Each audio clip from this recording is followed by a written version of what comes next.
Hey everybody, it's Redbeard with isitrecordable.com, Safeopedia.com, and AccuStatsUSA.com. Can too much training be bad? Well, yes, it can be, but it really depends on what kind of training we're talking about. Repetitious training can be bad because what ends up happening is when you perform a certain behavior so many times, you habituate it. So what that means is at some point you convert it from System 1 into System 2. Or I'm sorry, I had that backwards. System 2 into System 1 thinking. System 2 is the slower, methodical, you're trying to figure it out. And System 1 is more of the muscle memory. Okay, once you've committed to System 1 in anything that you're doing, you are now kind of in an autonomous mindset. You're doing things automatically and you're not really applying yourself. And this is not necessarily always a bad thing. There are places where this sort of System 1 is very beneficial.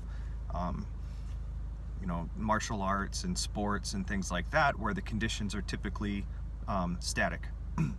Those are all good places for System 1. Or like playing video games, you can commit to System 1 and become very good at what you're doing. Another good place for System 1 is when you're working in not in safe I could call them safety sensitive situations where there's low risk. System 1 can come in handy. It makes you very efficient and good at your job.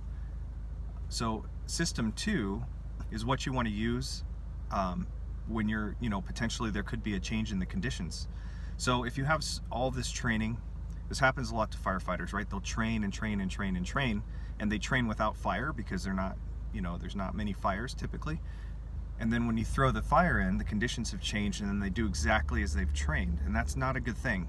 There are videos on YouTube, tons of videos of firefighters just walking right into flames because that's how they trained. They trained without the fire. You throw the flames in and they just do exactly how they did it before without the flames.